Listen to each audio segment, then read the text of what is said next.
1971 to 1974.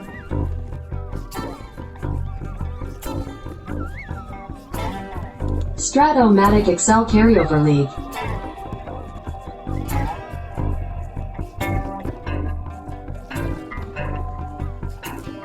Brought to you by the Shrimp Trawler.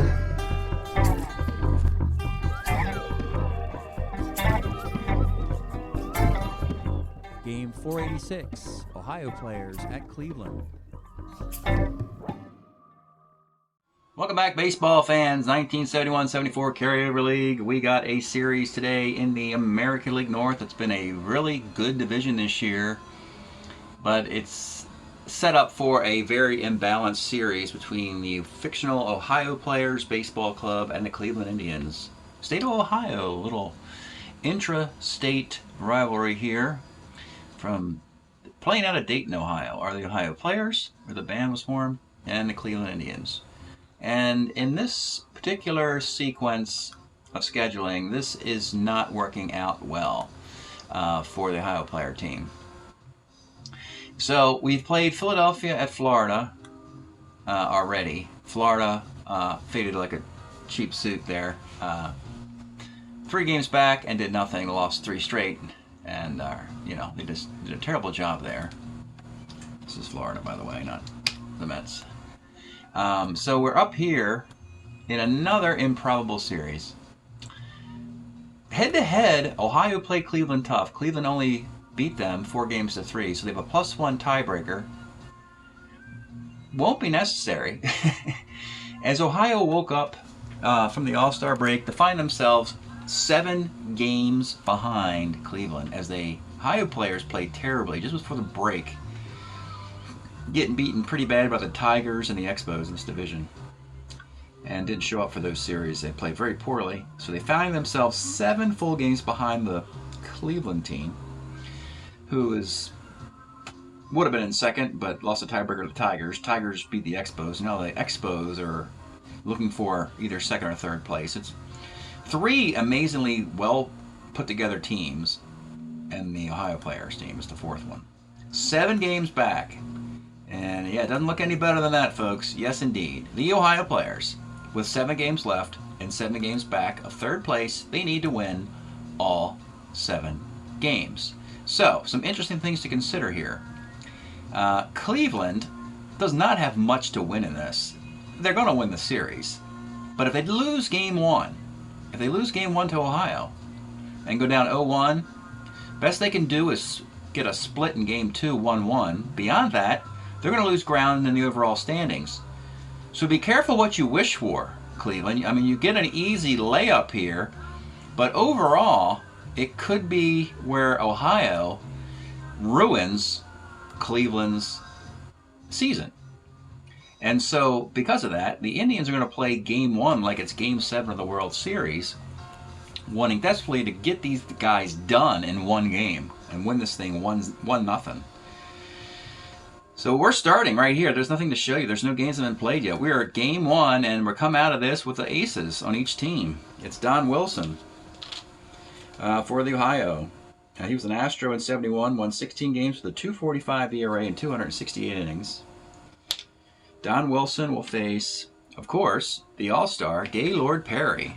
And yeah, so even if Perry were to struggle, they're going to make all the substitutions to try and win game 1 is Cleveland. They're going to go all out to win game 1. No sleeping on these Ohio players, I guarantee you that.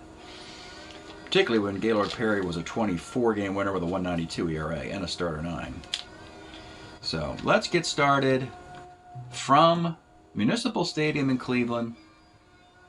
Ohio at Cleveland. Leading off, it'll be Dave Cash. 33 pops to third. Sonny Jackson, 64 Ks. Johnny Jeter, 59, bounces to second. It'll be Lowenstein to lead off. 59 off Wilson, second C. Buddy Bell, 1-6 is a double 1-12, base hit. Chris Chambliss, 2-7, fielder's choice. And with 2 outs, Duke Sims, 1-8 is a single to left field. Chambliss won't get cut down at third base for the 3rd out. So it's first and second with 2 outs for Ray Fosse, the All-Star catcher. 65 bounces to second. Top of the second inning, it's Dan Driesen, 6-12, first. Bill Robinson, 52, left. Elrod Hendricks, 110, is a fly ball to right. Bottom of 2. Vada Pinson, 4-8, is a K. Oscar Gamble, 1-6, short. And Mark Belanger, 54, 1-3 fly ball. He gets the single. Well, there's a rare case. You hit a homer 1-3 fly ball, the rest you'd be doing cartwheels, but then it's Belanger, so it's just a single. C Stealer, and he'll hold it first for Brohammer.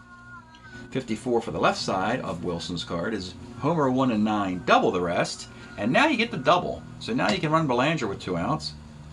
16, 17, 18 minus 1 is a 17. He scores. And the bottom half gives Indians their lead. Lowenstein, 1-5. Let's take a look at this card. This is John Lowenstein's 73 Cleveland card, hit .305. Probably his best year for the Indians. Played for the Tigers, eventually did his best work when he hit 30 years old and played for Baltimore. Got a World Series ring with them in '83. But he hit .292 in '73 with 6 homers. Could play all over the place. 1-5, homer 1-11, double. It is another double and another run. 2-zip. Runner at second for Buddy Bell. 1-9, short. All right, they got a lead. Now it's up to Gaylord Perry to hold down the fort here and get the Indians out of this in one game. George Hendrick, 5-12, first. Darryl Thomas, 5-10, walks. C Stealer, but you got Fosse with a nice arm. Ike Brown, 1-11. That's a 5-4-3 double play. Well, Ohio's doing their part. If you watch the Marlins series, and I apologize for that, they folded pretty horribly. And so these last place teams, now they're vying for draft position. The Marlins finished 10 games under 500. They want the first overall pick in the draft, and Ohio is pretty close to that. Chris Chambliss, 45, pops to short. Duke Sims, 68, pops to second. Ray Fosse, 47, Ks. Don Wilson rights the ship after a bad second inning. Top of the fourth, Dave Cash, 410. Third X, Buddy Bell, 3E13, third baseman, makes the play. Sonny Jackson, 2-4, flies to right. And Johnny Jeter, 68, lines to short. Bottom of the fourth, Vada Pinson. 1-4, pounce to second. Oscar Gamble, 56, again off Wilson's card, double 1-9, can't get it to single. Good base runner, 14. Belanger, 1-7, short B+, he's now at first, with 2 outs, and another opportunity for Jack Brohammer to look like an all-star. 48, not so much this time, he strikes out. Okay, 5th inning, 2-0, Gaylord Perry. Dan Driesen, 1-6, and there goes the no-hitter. Had given up just a walk to that point and with a double play. 1-6 off the Driesen card, triple 1-4, base hit. B Stealer being held on for Bill Robinson. 1-8 is a K. Elrod Hendricks, 5-11 off of Gaylord Perry, is second X. They could have taken Brohammer out because his defense is poor. 4E27, they left him in there. Gets a ground ball C. Runner at second, 2 outs for George Hendrick. Future Indian. Present, yeah, actually he was an Indian in '74. But 1-6 is a sky to center field. All right, let's pause a moment for station identification. This is the Shrimp Trawler video channel. Este es el canal de videos de camaroneros. Okay, bottom of the 5th, it's Lowenstein. 58, short X. Darryl Thomas, a 3E38 shortstop. Base hit. Nice day for Lowenstein, a couple hits. Buddy Bell. You know what, let's try hit and run. Do something a little different here. Hit and run, moves the runner up. Runner at second for Chris Chambliss. Got a single here, knock him in. 68, pops to third, and with 2 outs, the Duke of Sims. 2-10, nope, flies to right field. That didn't work. We go to the 6th inning. Gaylord Perry riding the wave here. He needs 12 more outs. If he can pitch to a 1.92 ERA, he would barely win this thing. 2 to 1.9. Darryl Thomas, 5'11", the second X. Brohammer again, up 427. We still didn't replace his defense, but he makes the play anyway. Ike Brown, 53, right X, challenging the Cleveland defense. And they're finding spots. 4E8, Oscar Gamble. It's two-base error. Well, eventually they were going to crack, and they did. Maybe that's how you beat Cleveland, their bad defense. Dave Cash, runner at second. 1-4, flies to left. And with 2 outs, Sonny Jackson, 53. Oh boy. Again, against the lefty, it's right X. And another two-base error on Oscar Gamble. He's piling them up, folks. Another two-base error will score a run. 2 of those for Gamble in the inning. It's 2-1. John Jeter. 4-4 off of Perry. Homer, 1-2 double, and we got a tie game. We're right back where we started from. Well, that was a big waste of time, folks. 6 innings. Tied. Dan Driesen. 35's a walk. 2 on for Bill Robinson. 110, skies to center field. Well, you know, Cleveland, it's amazing, you know, you think about really pitching. You know, going back to Early Wynn, Herb Score, and Sam McDowell. Cleveland's really always had great pitching throughout their history. But sometimes their defensive players don't help them out. And in this particular case, they've just blown their chance of 1-zip. They need more runs. Yeah, Ray Fosse, 49, second X.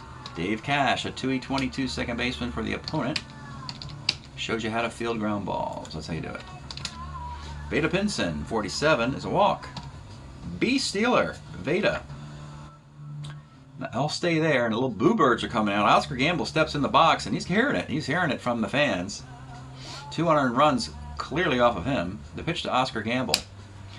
1-2, and guess what, folks? Lomax. Now, again, a Lomax isn't necessarily the hitter's fault. He hits a line drive. It's the base runner who gets caught off the bag. In that case here, it's Pinson. So, a 4-4 double play. Caught off the bag. Oh, boy. We go to the 7th inning, and storm clouds are rolling in here to Cleveland. They are not putting this team away. And Ohio has been reborn with a tie game into the top of the 7th inning. It's Elrod Hendricks, 55, short X. This is Belanger. He can field. He's a 1E18. That's why they went out and got him. He makes the play. They got Belanger in an off-season trade to help back up this great pitching staff. George Hendrick, 1-9. Homer, 1-4 double. It is a double. Darryl Thomas, 110, flies to center. And with 2 outs, it's Ike Brown. Let's take a look at this guy. He is the runner on second and 2 outs. It's Ike Brown. He was a Tiger in 71, 255, 8 homers, and 110 at-bats. And they gave him this wonderful card. And no room on Detroit for that. And Ohio said, come here. We need you bad. To play all over the place. First, second, third in the outfield. And this Ohio team has a bunch of players. You see all this jumbled writing? That's because guys are playing multiple positions versus kind of streamlined guys who only play one position for Cleveland in a lot of cases. So Ike Brown is your batter with the lead run at second and 2 outs. Here's the pitch. 65, skies to center field. No luck there for the Ohio team.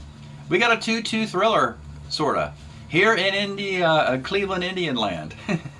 Municipal Stadium in Cleveland, Ohio. Stretch time. We have been listening to the James Gang, your album of 69. I often play Joe Walsh and James Gang.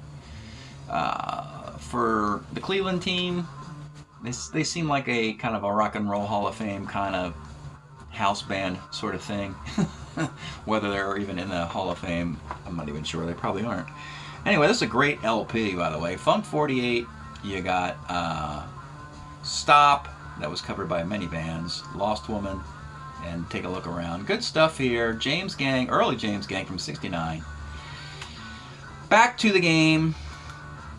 Bottom of the 7th, Don Wilson still out there doing his best, had 1 bad inning. Other than that, he's given up some singles. Big Belanger leading off in the bottom of the 7th. 38 for Belanger is a walk. Now you got Brohammer. We're going to do a hit and run for Brohammer.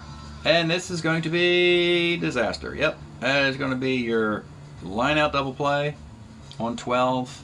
If you're not a A, in this case, he's going to stay a B. That's double play. Yep, there it is. It's just a pop out if he's an A, but it didn't turn out that way because Belanger's just a C stealer. They tried it, didn't work out. Another mistake. They're making their mistakes, and one mistake they're not going to make. They're getting Burhammer out of the game, but Eddie Leon plays second base to help Perry out the top half of the inning. John Lowenstein, he's had a nice day, 2 for 3, and here's the pitch. 1-5, you saw it before. It's homer 1-11 double, and it's gone. There is 1 star for the Indians in this game. John Lowenstein with his 3rd hit. Biggest moment here for the Indians thus far. As he was labeled, he was a high draft pick. Kind of a bust, sort of, for the Indians. Blossomed in Baltimore, like I said. But a huge moment here, giving the Indians a 3-2 lead. 2 outs. It's Buddy Bell. 1-8, grounds to short. Now they have a lead again, 3-2. They brought Eddie Leon in to play second base. They're going to get Ron Swoboda in the outfield. I have my choice of taking Duke Sims or Oscar Gamble out. Who do you think I'm going to take out? Yeah, Mr. Gamble, we don't need your bat anymore. Certainly don't need your glove. Swoboda will take over in right field where Gamble was, and that is the best Cleveland defense we can arrange. With 6 outs to get for Gaylord Perry, a starter 9, plus an excellent bullpen of Stephen Gorey, Vicente Romo, Tom Hilgendorf, if we decide to play matchup baseball or this thing goes extra. Perry could go 10 innings if it does go extra, by the way. My starter 9s can. So here we are in the top of the 8th. It's Dave Cash. 67 is a K. Sonny Jackson. 1-6 is a grounder to second. And with 2 outs, it's going to be Johnny Jeter. Let's take a look at the Jeter card. This is an extra player card of 71 for the Padres, 75 at-bats. You hit 320 with it. A ridiculous number of doubles against lefties. And if these expansion teams could get like 9, 10 of these cards, you could have a dynasty. But it's just 1 card. You need a whole bunch of these Johnny Jeter cards for this Ohio team to get to the top of the American League. You also have Gene Klein's on the bench, which is 334. So again, you have a couple of these cards sprinkled in, but you just need more of them. And that's the problem these expansion teams have. The pitch to Johnny Jeter. 55, short X. And that is Belanger, a 1/18, and he makes the play. Bottom of the 8th, Don Wilson, pitching in heartbreak here. His heartbreaking story still to be told. We are using Wilson, who died tragically in the 70s, his 71 card, so we might just have him play his entire career here with Ohio players. Stay in one place until his cards expire. Bottom of the 8th, it's going to be Chris Chambliss. 48 is a K. Duke Sims, 311 is a hit by the pitch. And we could get a runner for him. Yeah, let's have Alex Johnson, the last guy on the bench, pinch run. He's a 14 runner and a C-stealer. It'll be Ray Fosse. 37 is a K, and with 2 outs, it's Vada Pinson. 39 is a fly to right. That didn't work. We go to the 9th inning, 3-2. Gaylord Perry. There are guys warming, though Gaylord will probably turn those guys away if there's a mound visit. It's Dan Driesen, Bill Robinson, and Elrod Hendricks, the last 3 batters for your Ohio season, possibly right here. Let's take a look at some of these guys. Dan Driesen. So here's a guy, again, the Cincinnati Reds. You can't keep everybody. You know, you can't keep all your superstars in a carryover league. Driesen left exposed, and Ohio says, come across the state here. You're going to play first base. We're just going to pencil you in for the rest of the decade. And Driesen will get more playing time here than he did in Cincinnati. 73, hit 301, 4 home runs. Was the 3rd best hitter on that Reds team, batting average-wise. Pitch to Dan Driesen. 45 off Gaylord Perry, triple 1-3. Base hit for the B-Stealer. Has to be held on base. And it's Bill Robinson. Let's take a look at Bill. 73, he was a Philly with 25 homers and a 288 average. Later in the decade, he does some of his best work for the Pirates. The pitch to Bill Robinson. 57 off Gaylord is a K. Now you got Elrod Hendricks with a runner at first and 1 out. 47 off Gaylord is a single chance. It's 1-8. He cannot get it. That's a tough break. It's an 18. That is going to be a line out to short. And with 2 outs, it's George Hendrick. And you know what? We're going to do the one thing Down a run in the ninth, trying to tie this thing. Driesen's going to try a stolen base to get into scoring position. This is how their season could end with George Hendrick in the batter's box. We got to try something. I mean, you got to win 7 in a row. So he's going to try a stolen base. Dan Driesen with 2 outs in the ninth inning. He rolls a 10, and I think he's out. I think he's gone. B-Stealer 13 being held on. -3 arm catcher Fosse. He is out stealing, and that's your ball game. That's your ball game. And purist out there, if you're wondering if I swung away with Hendrick on a 110, not that I like to do that what if thing, Hendrick would have bounced to short. But instead of that result on the hit swinging away, here's the result on the steal, and it's a 10. That's a caught stealing. And it's Ray Fosse, another All-Star, Gaylord Perry, the 2 All-Star representatives for Cleveland, Perry and Fosse, combine for the final out of this game. It is tight, it's close, but the Indians get their win they needed. However, style points don't matter. They got the much-needed win. And give Ohio at least credit for making this close. They took the gifts Oscar Gamble gave them and made it a 1-run game. Now we'll take a look at how this will play out in the standings of the American League. Huge moment for the Indians. They needed this because their division's hard. The Tigers are tough, the Expos are tough, and they're going to have to battle the American League East. It could be Toronto or Baltimore or New York that they'll have to play in the next round. It's going to be a tough sledding for these Indians. Gaylord Perry, 4 hits, 2 runs. They're not earned. Walked 2, struck out 4, got a complete game, as did Don Wilson in defeat. That's rather sad for Don. 8 hits and 3 runs. Those were all earned. Too much John Lowenstein today. 3 walks, 5 strikeouts in his complete game loss. 1009, 0108, 3824. 2435, 3524. Well, different case in the 3rd and 4th place teams from the 1st and 2nd place teams. Meaning that you saw those 2nd place teams, they played some good baseball and they got to 1st in half their situations. But when it comes to being a 4th place team, the Marlins and now this Ohio expansion team have said, we don't like this expansion process. You give us lousy players. We're not showing up for YouTube. So, hey, at least this game was a close score. I'll give you that. We'll start with Ohio stats. How about that?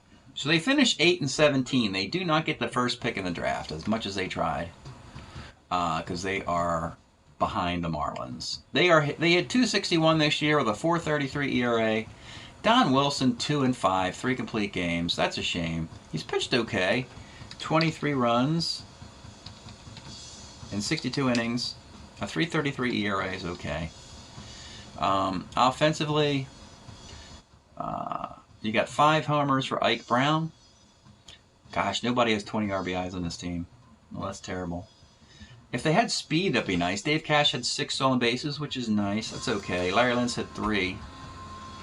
That's nice. Did anybody have 30 hits on this team? No. No. Enough said there for those Ohio players. Now your Indians are 18-11, and they will remain, yes, by a whisker in 2nd place behind Detroit, and the Expos will fall to 3rd place with an excellent record. This is going to be an outstanding 2nd round tournament action in the American League East and the American League North. Indians hitting .275, they'll take that. 3.98 ERA. I think I'd like a little better than that. We got some really good pitchers in this team. That's a slightly high, but still, 18-11, I'll take it. Gory's closing out games okay. He's got 7 saves. Gaylord Perry got his 6th win, 5 complete games. His ERA now is 2.85. A little high, but still, great for a pitcher. Of course, he could do better. He's Gaylord Perry. Not a lot of homers for this team. Only 4 homers for Ray Fosse. You don't want Fosse leading your club in homers as good as he is, because you got big bats like Gamble and Pinson and Duke Sims and Chambliss here. They're not hitting a lot of home runs. Nobody has 20 RBI on this team either. Chambliss is 39 for 115. He does have an excellent batting average, and he was snubbed for the All-Star game. He's still hitting .339. So 8 and 17, 18 and 11 are the two records. And 18 and 11 Cleveland, and 8 and 17 Ohio players. So Ohio needed to go 7-0. Well, it obviously didn't happen. Cleveland got the win, 1-0. And 18-11, 8-17. Let's take a. I'm going to do a quick sort of the. Since we got some extra time in this video, I'll do a quick sort of this division and then look at the next matchups for these teams. In an outstanding division. So, overall now, okay, the American League East is 17 over 500, but they played a padded schedule. They played the terrible mountain expansion teams from the National League. The Tigers are 14 over 500, playing the National League West. So they're close to having, they're just 3 behind the East with best division record. But here you are, folks. 3 great baseball clubs. The Tigers, the Indians, and the Expos. All within a couple games of each other. We know the Tigers are in first place. They're going to play the Blue Jays in what's going to turn out to be a best-of-5 friendly. By friendly, I mean they won't be eliminated. You can't be eliminated. The first-place teams make sure they don't get eliminated. But then you have the third-place teams play the second-place teams. The Expos have officially fallen into third place, just a half a game behind the Indians. It's official. So they'll have to play the second place team in the East, which is currently Baltimore. Could it be the Yankees? If the Yankees beat up on the Red Sox, it could be. It's presently Baltimore, and the records are identical. Baltimore 19-13, the Expos 19-13. That is a best-of-5. Both teams could advance. Again, the 4 worst records in the next round get eliminated. And those records could come down here and here. So, but the Orioles and Expos, they're not a lock for the playoffs. They'll play each other. The Indians, on the other hand, at 7 over, we know they're in second, and they'll play the third place team. So it's probably going to be the Yankees, unless the Yankees flip with the Orioles. Could it be the Red Sox? The math exists for the Red Sox against the Yankees. They'd have to win. Yeah, they got to win 6-7. I don't see it happening. It's been a bad year for Boston. It's just a question of, can the Yankees pick up 2 games to pass the Orioles for second place? So when we look at the scheduling, then we know that Cleveland is 18-11. So 5-game eliminations. We're going to put the team here. The second place team from the north goes here. The third place team goes here, the Expos. They're both, Cleveland's 7 over 500. The Expos are 6 over 500. Actually, I'm sorry, the Expos go here. They play the north, the east. So the Expos are 6 over 500 to face either Baltimore or New York. And Cleveland will host either New York or Baltimore here. So it's really looking pretty good for both these teams, 7 over 500 and 6 over 500 in the next round. And of course, the calculus will factor in, I do that over here, which the worst teams can finish. And I always play the worst series first and save the best for last in this next round, because the elimination is so crucial. I mentioned, of course, the Tigers in Toronto. There you are. So at 10 over and 9 over, and in first place, they'll play a best-of-5. That's it for now. We've eliminated the Ohio players, and Cleveland Indians advance with a simple 1-0 series win. Thanks for checking this out. We'll see you next time.